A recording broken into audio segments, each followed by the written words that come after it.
Bonjour, bienvenue dans mon repère. Mon nom est... Ha! Pensez-vous que je suis assez fou pour vous le dire?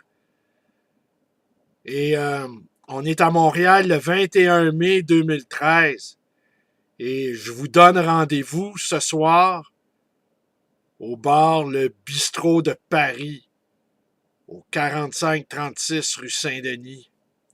Des rafraîchissements vous seront servis et on va lancer quelque chose d'assez redoutable qui s'appelle le dernier numéro de la compagnie à numéro consacré au terme des chimères.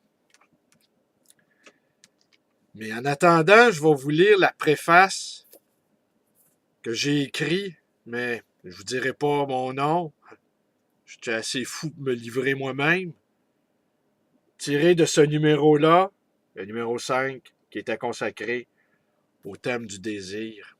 Alors, le titre, c'était, et c'est toujours, Retour à la base.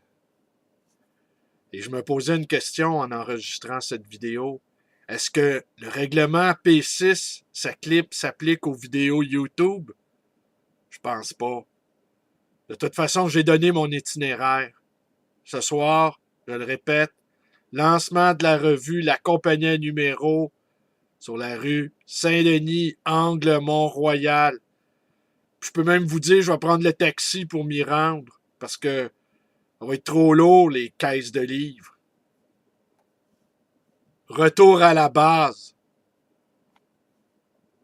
La guerre contre le terrorisme n'aura pas lieu. Nous savons cependant que cette non-guerre virtuelle sera interminable. Nous n'irons jamais l'acte de reddition. Il y aura des poussées de fièvre, des frappes chirurgicales, des dommages collatéraux, des moments d'angoisse savamment dosés et diffusés, et quelques mercenaires techniciens canabécois qui seront déchiquetés par des casseroles explosives.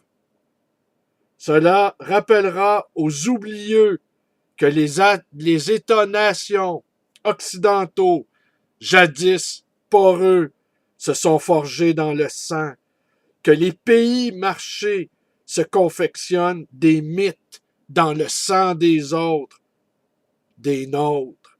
Cette pseudo-guerre, nous ne l'avons pas déclarée et nous n'y avons pas donné notre consentement.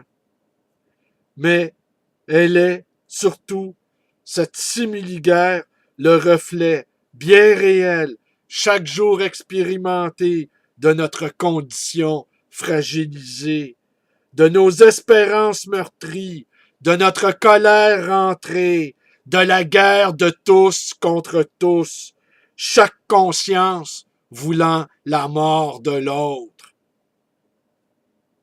Les liens de confiance sont rompus, la parole donnée jetée au rebut. Les alliances ne se prennent qu'avec d'infinies précautions, avec des clauses pour les briser à la moindre complication. Les engagements les plus importants se prennent à l'essai avec des options d'annulation. Les lignes de rupture se dessinant avec plus de précision que le dessin original. Chacun dans son bunker, sa forteresse assiégée, avec plan d'évacuation, plan B, agenda caché, petite note en bas de page, l'astérisque, assurance tout risque, l'italique évasif, le point final exclusif.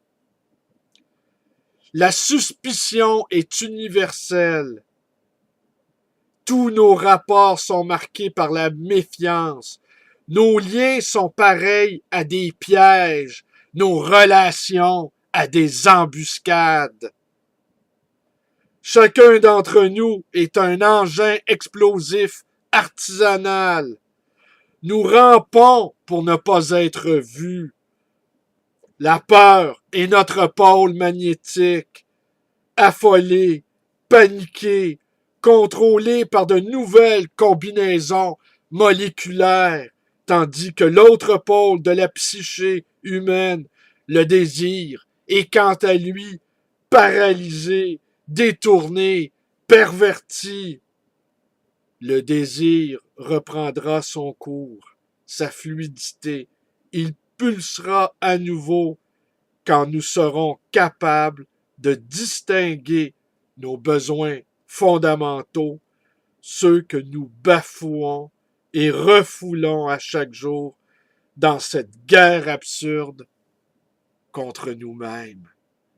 Alors, si mes vidéos vous plaisent, abonnez-vous à ma chaîne.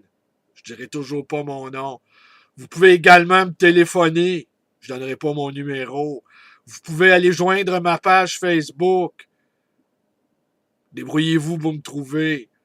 Puis vous pouvez aller me visiter dans mon bunker. Trouvez-le, ce foutu bunker. Vous verrez un autre visage de moi, plus amical, plus humain. Je vous montrerai sans tarder, comme dit la chanson, un autre côté de moi. Bonne journée à tous et à ce soir peut-être.